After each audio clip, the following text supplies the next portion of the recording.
And you're asking, like, what do we do about? Is you sign a contract with someone. So real quick, before you did that, did you?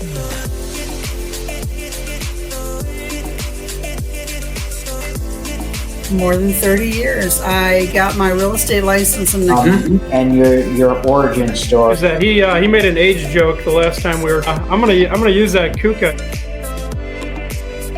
You know, I'm a little more strict with what I'm looking at.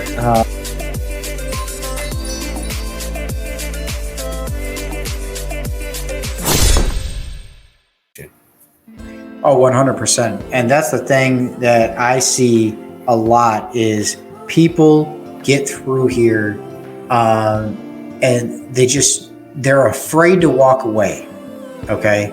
They're afraid that I got this great lead and I just don't want to let it go, but you're not going to close it.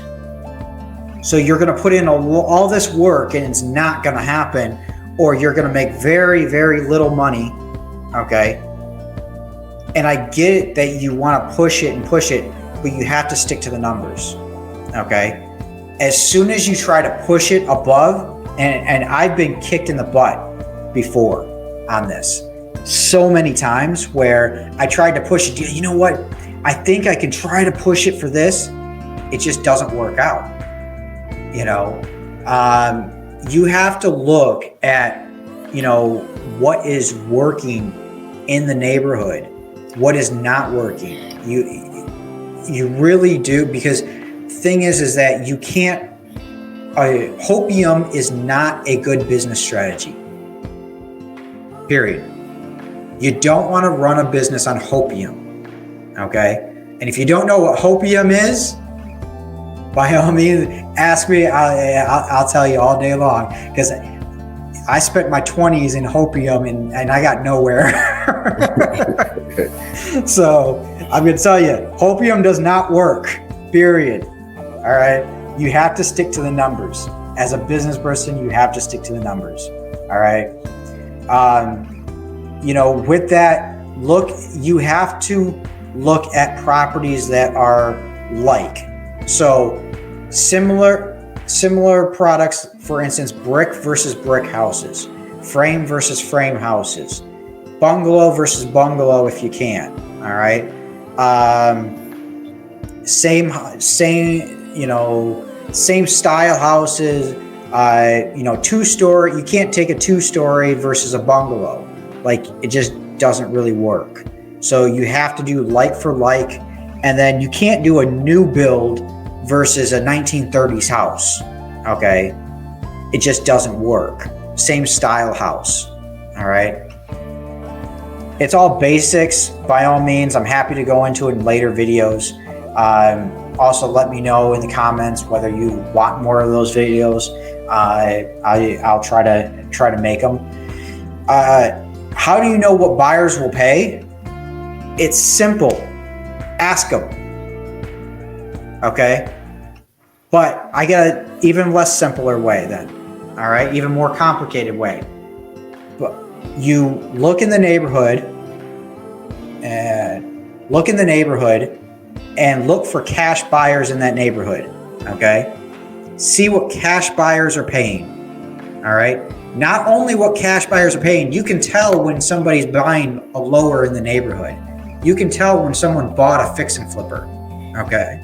So see what those people are buying, those fix and flippers. You just saw one, down the street. That's a fix and flipper that just sold for, and that's your comp. Look to see what that fix and flipper bought it for. Okay. See how much work a similar amount of work he had to put into it. Guess what? You at least got a neighborhood of a price, a ballpark. All right. Then do your numbers backwards. Network with buyers at real estate meetups. Talk with them. See what they're doing. This is not, if you have a huge ego and just want to boost yourself and yeah, I'm doing this and I'm doing that. By all means, this is not the thing for you. You have to learn to listen to people. Okay. If you don't, you're not going to go very far. Know what's important in your market. I know in Detroit, brick is important. But as soon as I get out to the suburbs, it becomes less important. Okay? Keep that in mind. Every market is a little bit different. All right? Some people, find it in certain markets, duplexes are more important than anything else. They get a higher premium. Okay? Look for patterns in the neighborhoods. And so I'm trying to make this as generalized as possible, so it's not just for Metro Detroit. I'm using us as example because this is the market that I work in, Khalif works in, okay? But this will work in any market out there. You have to look for all of this in all the other markets. I don't know, I got an 855 number calling me, just keeps calling me. That's crazy.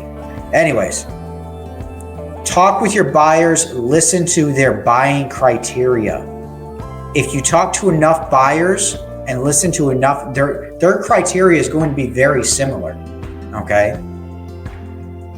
Know the market by getting in there and doing deals, okay? Learn, how do you learn anything? By diving in. You don't keep analyzing.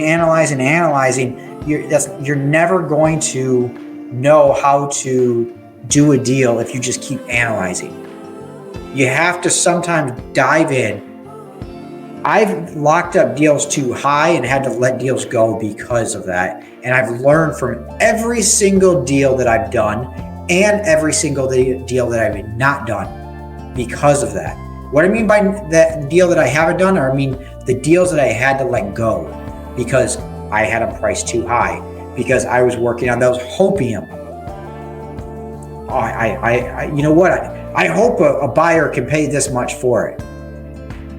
You have to understand you're not here to sell buyers on one deal. Okay? You're here to sell buyers on multiple deals. That you want the buyers to come seek you out because you have the good deals, not because you got one over on them. So if you got one over on them, guess who's not coming back to you? They're not going to make money. Once they figure out they're not going to make money, they're not going to buy another deal from you. What do you think about that, Khalif? Yeah,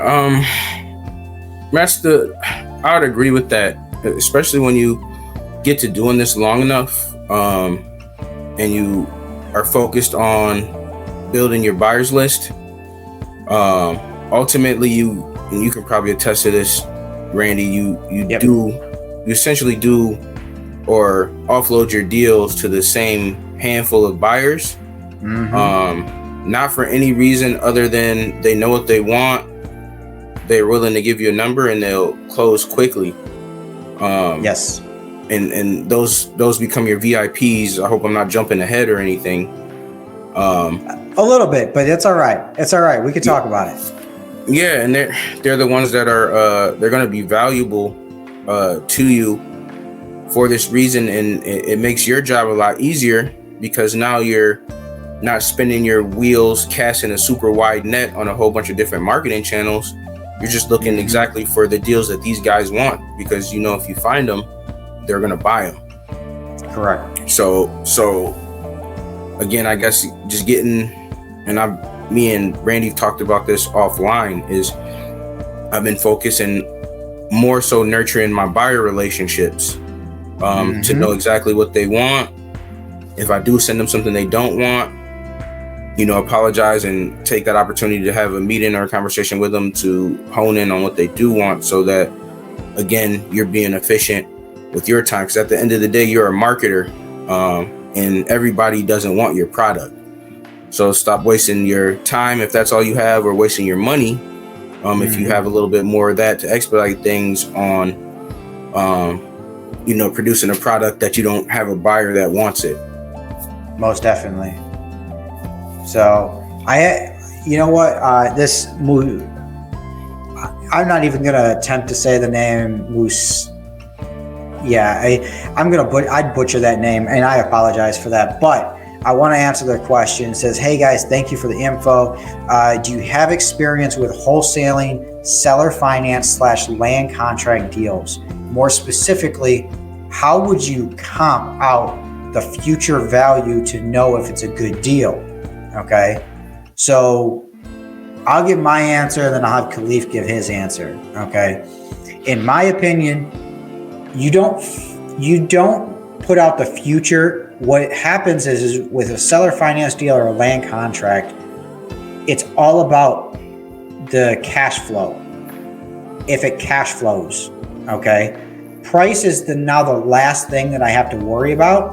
The main thing that I'm worrying about with land contract or seller finance is actually whether it cash flows and whether it makes my buyer money every month, okay? Look at their cash on cash return, okay? So now how am I going to be able to put my fee on that? That fee goes through the down payment, okay? If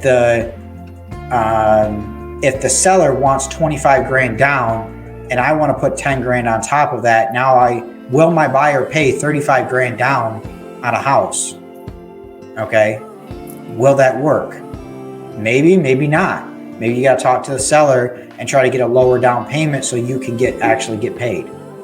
So that's my opinion. Every situation is different, but the main key is cash flowing. Does it cash flow? What do you think about that, Khalif? Yeah, I mean, I think I would say the exact same thing on your end. Cash flow meaning on a hold perspective. Yep. But you got the flip perspective too, is the cash on cash return. So on the flip, you're not worrying so much about cash flow. You're worrying about if you got to put this 25 or 35 grand down, and then your repair cost and your holding cost, which is, what it's going to cost you to actually own the property while you're flipping it.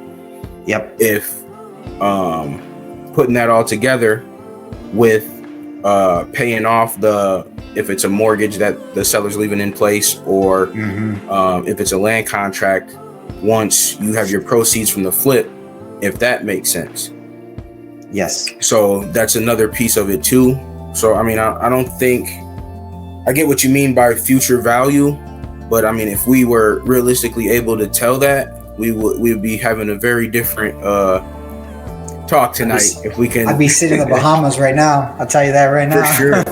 For sure. Now, another thing is that it brings up is also a lot of people, this is what they forget to do, even on the seller finance.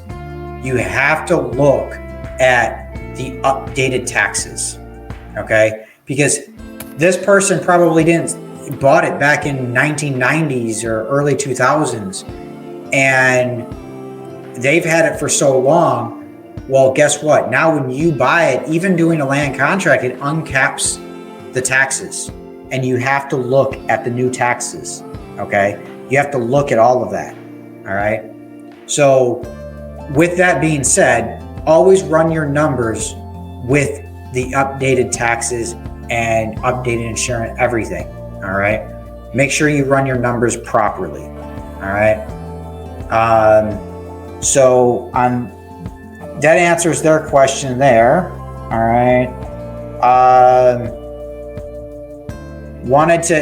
How you're running your numbers on a fix and flip and hold. I'm gonna quickly do this. There's so many videos out there on this. On a fix and flip, it's ARV times 70% minus repairs minus wholesale fee equals your maximum allowable offer.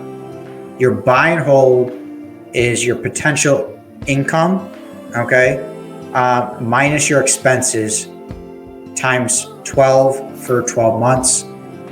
Equals your net income. Then you have to take that and you divide it by purchase price, closing costs, and renovation costs all added up. Okay, that equals your cash on cash return. Buy and hold, that is the number for a buy and hold investor, is what is their cash on cash return. I'll give you an example. In Detroit, they need to be around 18% to 20%. The reason is it's a lot riskier area. Okay, you go in the suburbs of Detroit, usually they're okay with 10 to 12%.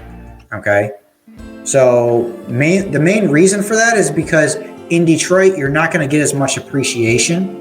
Okay, your income is coming from that cash flow, the cash on cash return.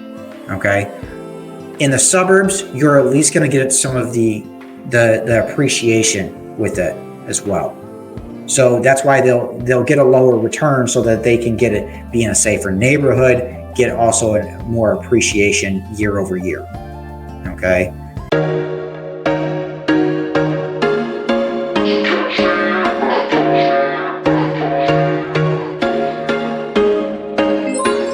There was once a day that I would pray for you. I'd go and misbehave just so you'd notice too. Sneaking looks up and down from across the room.